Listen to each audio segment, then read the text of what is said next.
Law. और इस वक्त हमारे साथ जुड़ गए हमारे संवाददाता प्रभंजन वर्मा। प्रभंजन, यहाँ पे सरकार की मंशा साफ की गई है इस प्रेस कॉन्फ्रेंस में कि अध्यादेश को जल्द से जल्द लाने के पीछे की मंशा क्या थी?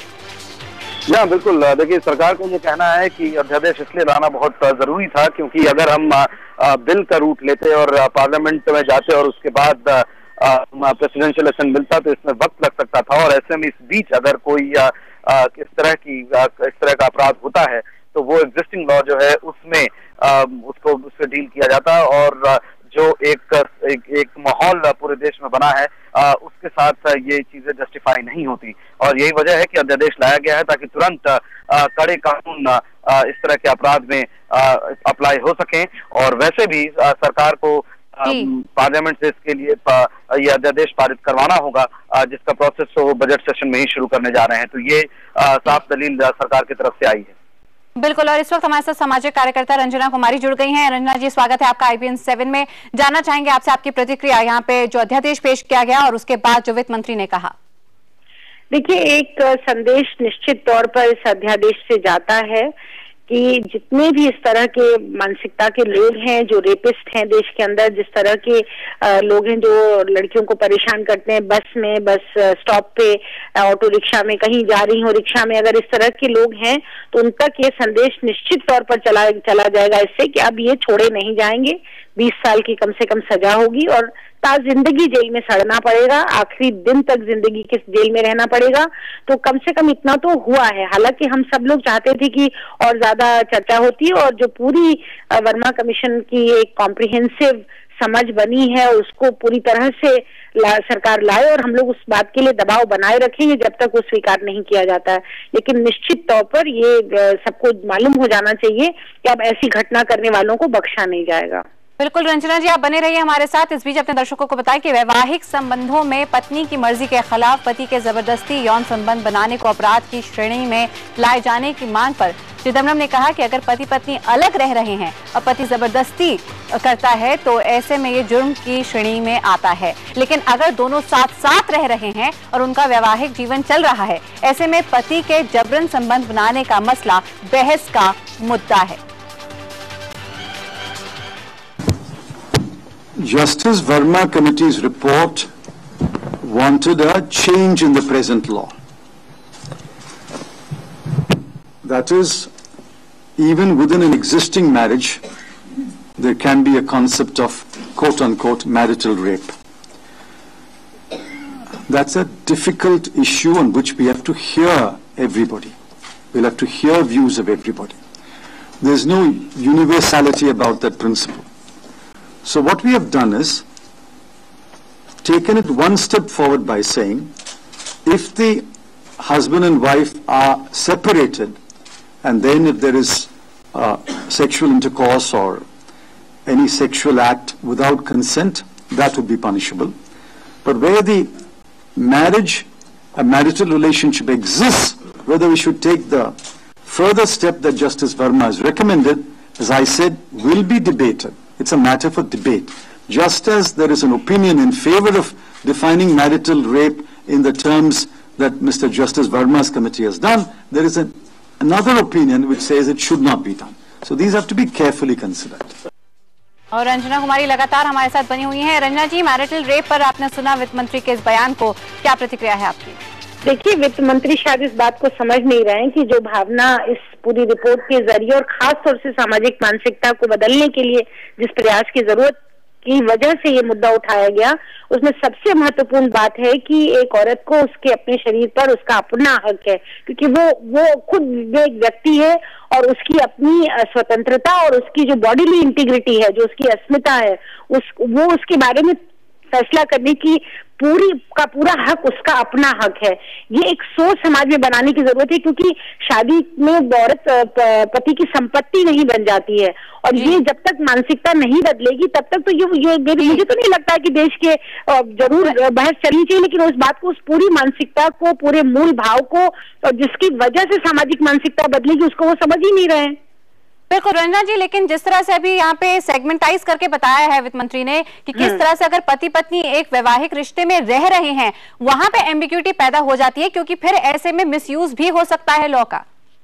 नहीं, मिसयूज लॉ का कैसे हो सकता है? अगर ये बात तय हो जाए और ये कानून बन जाए दुनिया में जहां जहां कानून बना है, अब ये बात दूसरी है कि हमारे यहाँ कानून बन जाते हैं और उसके बाद उनको लागू कराने की पूरी दुरुस्त व्यवस्था नहीं होती है। तो ये तो हर कानून के साथ हो रहा है देश के अंदर की कानून बना दिया, चाहे वो डाउरी एक्ट हो, चाहे वो हिंसा रोकने का कानून हो, चाहे वो सेक्सुअल असॉल्ट का कानून हो। अगर कानून सिर्फ बना देने से समाज बदल जाता तो शायद हम लोग बहुत पहले बदल गए होते, लेकिन कानून बन जाता है, कानून को लागू कराने की व्यवस्था नहीं होती। अब ऑर्डिनेंस में ही आप देख लीजिए, ऑर्डिनेंस के साथ साथ हमें पुलिस व्यवस्था को ठीक करना, क्रिमिनल जस्टिस सिस्टम को ठीक करना, जो पूरा बाकी बातें वर्मा कमीशन में कही वो तो कुछ नहीं मानी गई हैं। तो कानून में कुछ बदलाव निश्चित तौर पर आया है, उसमें निश्चित तौर पर कहा गया है कि जो सजा है उसको और कड़ा किया जाए। इससे काम नहीं चलने वाला है। पूरी जब तक कॉम्प्रिहेंसिव चेंज नहीं होगा। रंजना जी बने रहिए हमारे साथ। इस वक्त हमारे साथ वृंदा करात भी जुड़ गई हैं। वृंदा जी, स्वागत है आपका IPN 7 में। सबसे पहले आपसे जानना चाहेंगे, यहाँ पे साफ साफ कहा है वित्त मंत्री ने कि जस्टिस वर्मा की किसी भी सिफारिश को नकारा नहीं गया है, बल्कि उसे शामिल किया जाएगा जब पार्लियामेंट के पटल पर यह रखा जाएगा ऑर्डिनेंस। देखिए, वो तो है साफ कि उन्होंने नकारा नहीं है, लेकिन अगर नकारा नहीं है तो स्वीकार भी नहीं किया है। स्वीकारा इसलिए नहीं है वृंदा जी क्योंकि एम्बिग्विटी थी, वहाँ पे डाइवर्जन है कुछ मुद्दों को लेकर और ज्यादा सलाह मशवरे की जरूरत है, इसलिए ये समय नहीं था कि यहाँ पे ऐसी एम्बिग्विटी वाली चीजों को शामिल किया जाए, लेकिन बहस संभव है इस पर। ये तो इन्होंने कैसे तय किया कि क्या कॉन्ट्रोवर्शियल है और क्या नहीं है कॉन्ट्रोवर्शियल? आप बताइए। ये जेंडर स्पेसिफिक जो वर्मा जी, जस्टिस वर्मा कमेटी ने कहा कि ये रेप जेंडर स्पेसिफिक होना चाहिए, इसमें क्या कंट्रोवर्सी है? आज तक तो जेंडर स्पेसिफिक रहा है, इन्होंने बदल दिया है, तो इसमें कौन सी कंट्रोवर्सी थी? जस्टिस वर्मा ने कहा कि कंसेंट बहुत स्पष्ट होना चाहिए, बहुत स्पष्ट, और उसमें उन्होंने एक बहुत अच्छा क्लॉज दिया है, इसमें क्या कंट्रोवर्सी है? उन्होंने कहा कि पब्लिक सर्वेंट्स की जवाबदेही स्पष्ट होना चाहिए और कड़ा होना चाहिए सजा, इसमें क्या कंट्रोवर्सी है?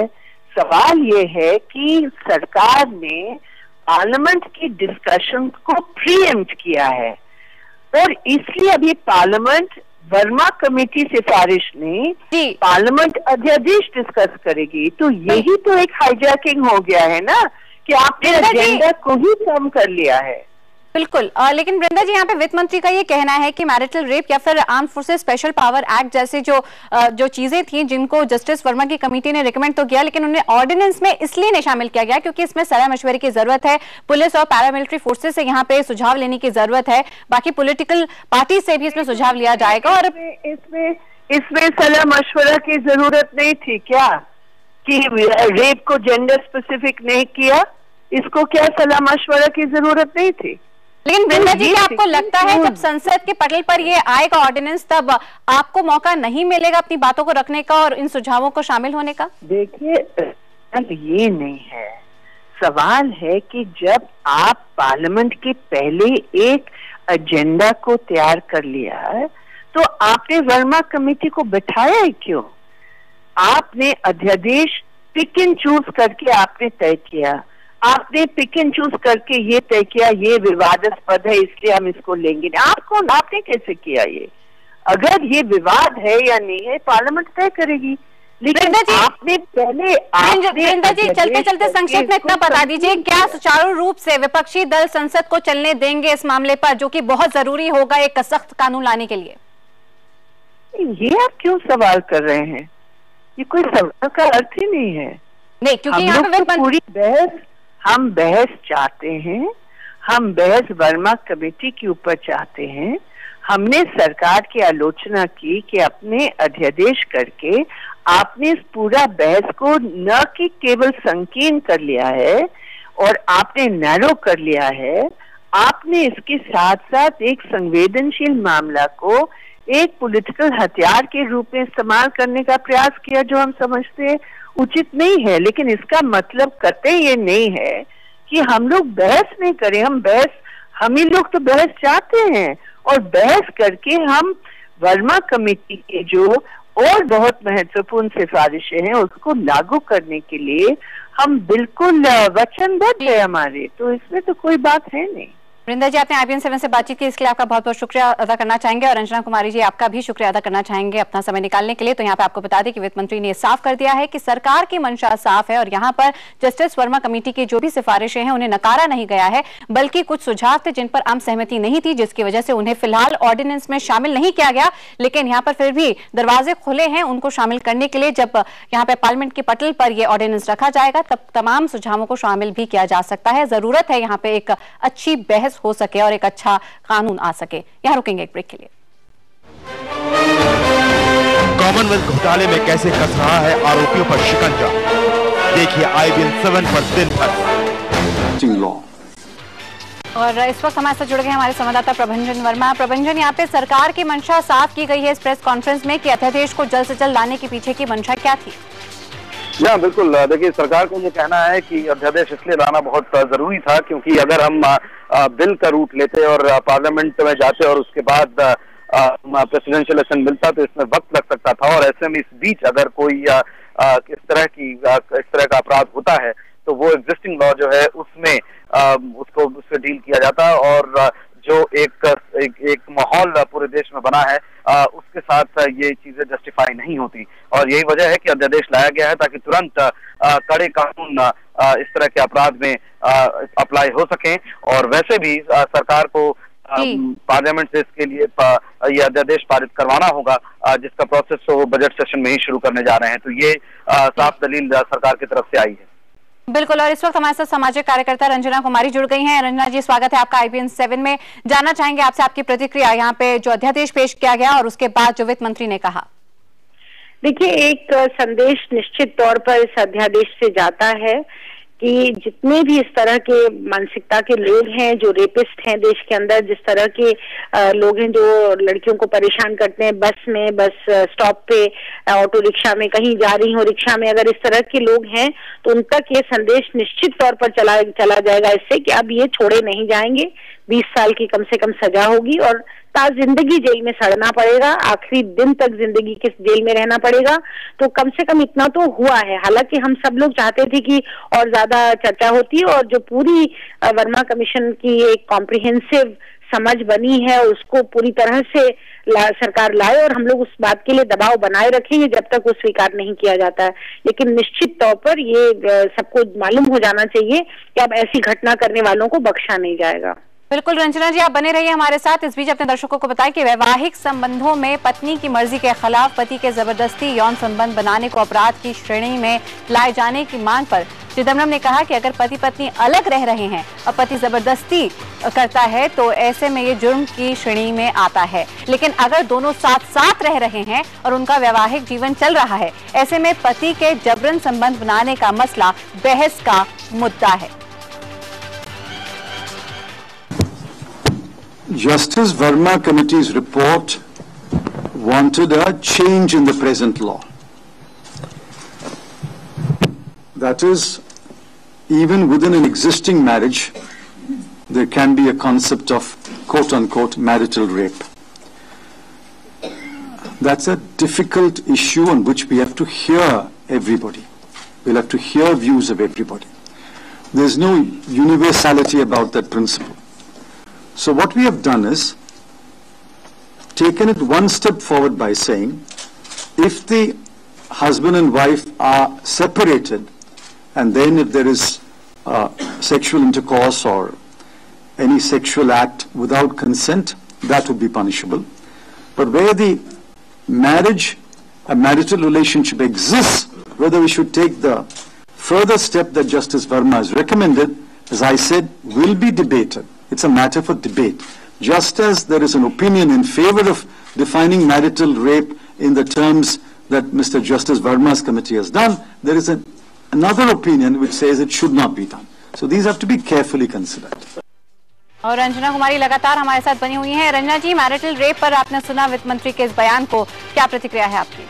देखिए, वित्त मंत्री शायद इस बात को समझ नहीं रहे हैं कि जो भावना इस पूरी रिपोर्ट के जरिए और खास तौर से सामाजिक मानसिकता को बदलने के लिए जिस प्रयास की जरूरत की वजह से ये मुद्दा उठाया गया, उसमें सबसे महत्वपूर्ण बात है कि एक औरत को उसके अपने शरीर पर उसका अपना हक है, क्योंकि वो खुद एक व्यक्ति है और उसकी अपनी स्वतंत्रता और उसकी जो बॉडीली इंटीग्रिटी है, जो उसकी अस्मिता है, वो उसके बारे में फैसला करने की पूरा हक उसका अपना हक है। ये एक सोच समाज में बनाने की जरूरत है, क्योंकि शादी में औरत पति की संपत्ति नहीं बन जाती है, और ये जब तक मानसिकता नहीं बदलेगी तब तक तो ये मुझे तो नहीं लगता है कि देश के जरूर बहस चलनी चाहिए, लेकिन उस बात को, उस पूरी मानसिकता को, पूरे मूल भाव को, और जिसकी वजह से सामाजिक मानसिकता बदलेगी, उसको वो समझ ही नहीं रहे हैं। बिल्कुल रंजना जी, लेकिन जिस तरह से अभी यहाँ पे सेगमेंटाइज करके बताया है वित्त मंत्री ने कि किस तरह से अगर पति पत्नी एक वैवाहिक रिश्ते में रह रहे हैं, वहां पे एम्बिग्यूटी पैदा हो जाती है, क्योंकि फिर ऐसे में मिसयूज भी हो सकता है लॉ का। नहीं, मिसयूज लॉ का कैसे हो सकता है? अगर ये बात तय हो जाए और ये कानून बन जाए दुनिया में जहां जहां कानून बना है, अब ये बात दूसरी है कि हमारे यहाँ कानून बन जाते हैं और उसके बाद उनको लागू कराने की पूरी दुरुस्त व्यवस्था नहीं होती है। तो ये तो हर कानून के साथ हो रहा है देश के अंदर की कानून बना दिया, चाहे वो डाउरी एक्ट हो, चाहे वो हिंसा रोकने का कानून हो, चाहे वो सेक्सुअल असॉल्ट का कानून हो। अगर कानून सिर्फ बना देने से समाज बदल जाता तो शायद हम लोग बहुत पहले बदल गए होते, लेकिन कानून बन जाता है, कानून को लागू कराने की व्यवस्था नहीं होती। अब ऑर्डिनेंस में ही आप देख लीजिए, ऑर्डिनेंस के साथ साथ हमें पुलिस व्यवस्था को ठीक करना, क्रिमिनल जस्टिस सिस्टम को ठीक करना, जो पूरा बाकी बातें वर्मा कमीशन में कही वो तो कुछ नहीं मानी गई हैं। तो कानून में कुछ बदलाव निश्चित तौर पर आया है, उसमें निश्चित तौर पर कहा गया है कि जो सजा है उसको और कड़ा किया जाए। इससे काम नहीं चलने वाला है, पूरी जब तक कॉम्प्रिहेंसिव चेंज नहीं होगा। रंजना जी बने रहिए हमारे साथ। इस वक्त हमारे साथ वृंदा करात भी जुड़ गई हैं। वृंदा जी, स्वागत है आपका IPN 7 में। सबसे पहले आपसे जानना चाहेंगे, यहाँ पे साफ साफ कहा है वित्त मंत्री ने कि जस्टिस वर्मा की किसी भी सिफारिश को नकारा नहीं गया है, बल्कि उसे शामिल किया जाएगा जब पार्लियामेंट के पटल पर यह रखा जाएगा ऑर्डिनेंस। नहीं, देखिए वो तो है साफ कि उन्होंने नकारा नहीं है, लेकिन अगर नकारा नहीं है तो स्वीकार भी नहीं किया है। स्वीकारा इसलिए नहीं है वृंदा जी क्योंकि एम्बिग्युइटी थी, वहाँ पे डाइवर्जन है कुछ मुद्दों को लेकर और ज्यादा सलाह मशवरे की जरूरत है, इसलिए ये समय नहीं था कि यहाँ पे ऐसी एम्बिग्युइटी वाली चीजों को शामिल किया जाए, लेकिन बहस संभव है इस पर। ये तो इन्होंने कैसे तय किया कि क्या कॉन्ट्रोवर्शियल है और क्या नहीं है कॉन्ट्रोवर्शियल? आप बताइए। ये जेंडर स्पेसिफिक जो वर्मा जी, जस्टिस वर्मा कमेटी ने कहा कि ये रेप जेंडर स्पेसिफिक होना चाहिए, इसमें क्या कंट्रोवर्सी है? आज तक तो जेंडर स्पेसिफिक रहा है, इन्होंने बदल दिया है, तो इसमें कौन सी कंट्रोवर्सी थी? जस्टिस वर्मा ने कहा कि कंसेंट बहुत स्पष्ट होना चाहिए, बहुत स्पष्ट, और उसमें उन्होंने एक बहुत अच्छा क्लॉज दिया है, इसमें क्या कंट्रोवर्सी है? उन्होंने कहा कि पब्लिक सर्वेंट्स की जवाबदेही स्पष्ट होना चाहिए और कड़ा होना चाहिए सजा, इसमें क्या कंट्रोवर्सी है?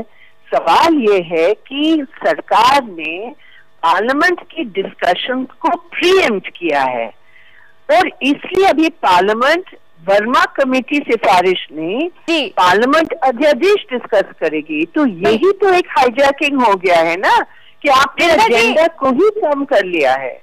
बिल्कुल, लेकिन वृंदा जी यहाँ पे वित्त मंत्री का ये कहना है कि मैरिटल रेप या फिर arm forces special power act जैसे जो चीजें थी जिनको जस्टिस वर्मा की कमेटी ने रिकमेंड तो किया, लेकिन उन्हें ऑर्डिनेंस में इसलिए नहीं शामिल किया गया क्योंकि इसमें सलाह मशवरे की जरूरत है, पुलिस और पैरामिलिट्री फोर्सेस से यहाँ पे सुझाव लेने की जरूरत है, बाकी पॉलिटिकल पार्टी से भी इसमें सुझाव लिया जाएगा। और इसमें सलाह मशवरा की जरूरत नहीं थी क्या कि रेप को जेंडर स्पेसिफिक नहीं किया? इसको क्या सलाह मशवरा की जरूरत नहीं थी? लेकिन वृंदा जी, क्या आपको लगता है जब संसद के पटल पर ये आएगा ऑर्डिनेंस तब आपको मौका नहीं मिलेगा अपनी बातों को रखने का और इन सुझावों को शामिल होने का? देखिए, ये नहीं है, सवाल है कि जब आप पार्लियामेंट के पहले एक एजेंडा को तैयार कर लिया है तो आपने वर्मा कमेटी को बैठाया है क्यों? आपने अध्यादेश पिक एंड चूज करके आपने तय किया, आपने पिक एंड चूज करके ये तय किया ये विवादास्पद है इसलिए हम इसको लेंगे नहीं। आपने कैसे किया ये? अगर ये विवाद है या नहीं है पार्लियामेंट तय करेगी, लेकिन आपने पहले वृंदा जी चलते चलते संक्षेप में इतना बता दीजिए, क्या सुचारू रूप से विपक्षी दल संसद को चलने देंगे इस मामले पर, जो कि बहुत जरूरी होगा एक सख्त कानून लाने के लिए? ये आप क्यों सवाल कर रहे हैं? ये कोई सवाल का अर्थ ही नहीं है। नहीं, क्योंकि यहाँ पे पूरी बहस, हम बहस चाहते हैं, हम बहस वर्मा कमेटी के ऊपर चाहते हैं। हमने सरकार की आलोचना की कि अपने अध्यादेश करके आपने इस पूरा बहस को न कि केवल संकीर्ण कर लिया है और आपने नैरो कर लिया है, आपने इसके साथ साथ एक संवेदनशील मामला को एक पॉलिटिकल हथियार के रूप में इस्तेमाल करने का प्रयास किया, जो हम समझते उचित नहीं है। लेकिन इसका मतलब कतई ये नहीं है कि हम लोग बहस नहीं करें। हम ही लोग तो बहस चाहते हैं और बहस करके हम वर्मा कमेटी के जो और बहुत महत्वपूर्ण सिफारिशें हैं उसको लागू करने के लिए हम बिल्कुल वचनबद्ध है हमारे, तो इसमें तो कोई बात है नहीं। वृंदा जी, आपने IBN 7 से बातचीत की, इसके लिए आपका बहुत बहुत शुक्रिया अदा करना चाहेंगे और रंजना कुमारी जी आपका भी शुक्रिया अदा करना चाहेंगे अपना समय निकालने के लिए। तो यहाँ पे आपको बता दें कि वित्त मंत्री ने साफ कर दिया है कि सरकार की मंशा साफ है और यहाँ पर जस्टिस वर्मा कमेटी की जो भी सिफारिशें हैं उन्हें नकारा नहीं गया है, बल्कि कुछ सुझाव थे जिन पर आम सहमति नहीं थी, जिसकी वजह से उन्हें फिलहाल ऑर्डिनेंस में शामिल नहीं किया गया। लेकिन यहाँ पर फिर भी दरवाजे खुले हैं उनको शामिल करने के लिए। जब यहाँ पे पार्लियामेंट के पटल पर यह ऑर्डिनेंस रखा जाएगा तब तमाम सुझावों को शामिल भी किया जा सकता है। जरूरत है यहाँ पे एक अच्छी बहस हो सके और एक अच्छा कानून आ सके। यहां रुकेंगे एक ब्रेक के लिए। कॉमनवेल्थ घोटाले में कैसे कस रहा है आरोपियों पर शिकंजा, देखिए IBN 7 पर दिन भर। और इस वक्त हमारे साथ जुड़ गए हमारे संवाददाता प्रभंजन वर्मा। प्रभंजन, यहाँ पे सरकार की मंशा साफ की गई है इस प्रेस कॉन्फ्रेंस में कि अध्यादेश को जल्द से जल्द लाने के पीछे की मंशा क्या थी? हाँ बिल्कुल, देखिए सरकार का ये कहना है कि अध्यादेश इसलिए लाना बहुत जरूरी था क्योंकि अगर हम बिल का रूट लेते और पार्लियामेंट में जाते और उसके बाद प्रेसिडेंशियल इलेक्शन मिलता तो इसमें वक्त लग सकता था, और ऐसे में इस बीच अगर कोई इस तरह का अपराध होता है तो वो एग्जिस्टिंग लॉ जो है उसमें उससे डील किया जाता और जो एक माहौल पूरे देश में बना है उसके साथ ये चीजें जस्टिफाई नहीं होती। और यही वजह है कि अध्यादेश लाया गया है ताकि तुरंत कड़े कानून इस तरह के अपराध में अप्लाई हो सकें। और वैसे भी सरकार को पार्लियामेंट से इसके लिए ये अध्यादेश पारित करवाना होगा, जिसका प्रोसेस वो बजट सेशन में ही शुरू करने जा रहे हैं। तो ये साफ दलील सरकार की तरफ से आई है। बिल्कुल, और इस वक्त हमारे साथ सामाजिक कार्यकर्ता रंजना कुमारी जुड़ गई हैं। रंजना जी, स्वागत है आपका IBN 7 में। जानना चाहेंगे आपसे आपकी प्रतिक्रिया यहाँ पे जो अध्यादेश पेश किया गया और उसके बाद जो वित्त मंत्री ने कहा। देखिए, एक संदेश निश्चित तौर पर इस अध्यादेश से जाता है कि जितने भी इस तरह के मानसिकता के लोग हैं, जो रेपिस्ट हैं देश के अंदर, जिस तरह के लोग हैं जो लड़कियों को परेशान करते हैं बस में, बस स्टॉप पे, ऑटो रिक्शा में, कहीं जा रही हो रिक्शा में, अगर इस तरह के लोग हैं तो उन तक ये संदेश निश्चित तौर पर चला जाएगा इससे कि अब ये छोड़े नहीं जाएंगे। 20 साल की कम से कम सजा होगी और जिंदगी जेल में सड़ना पड़ेगा, आखिरी दिन तक जिंदगी के जेल में रहना पड़ेगा। तो कम से कम इतना तो हुआ है। हालांकि हम सब लोग चाहते थे कि और ज्यादा चर्चा होती और जो पूरी वर्मा कमीशन की एक कॉम्प्रिहेंसिव समझ बनी है उसको पूरी तरह से सरकार लाए, और हम लोग उस बात के लिए दबाव बनाए रखेंगे जब तक वो स्वीकार नहीं किया जाता है। लेकिन निश्चित तौर पर ये सबको मालूम हो जाना चाहिए कि अब ऐसी घटना करने वालों को बख्शा नहीं जाएगा। बिल्कुल रंजना जी, आप बने रहिए हमारे साथ। इस बीच अपने दर्शकों को बताएं कि वैवाहिक संबंधों में पत्नी की मर्जी के खिलाफ पति के जबरदस्ती यौन संबंध बनाने को अपराध की श्रेणी में लाए जाने की मांग पर चिदम्बरम ने कहा कि अगर पति पत्नी अलग रह रहे हैं और पति जबरदस्ती करता है तो ऐसे में ये जुर्म की श्रेणी में आता है। लेकिन अगर दोनों साथ साथ रह रहे हैं और उनका वैवाहिक जीवन चल रहा है, ऐसे में पति के जबरन संबंध बनाने का मसला बहस का मुद्दा है। Justice Verma Committee's report wanted a change in the present law. That is, even within an existing marriage, there can be a concept of quote-unquote marital rape. That's a difficult issue on which we have to hear everybody. We'll have to hear views of everybody. There's no universality about that principle. So what we have done is taken it one step forward by saying, if the husband and wife are separated and then if there is sexual intercourse or any sexual act without consent, that would be punishable. But where the marriage, a marital relationship exists, whether we should take the further step that Justice Verma has recommended, as I said, will be debated. It's a matter for debate.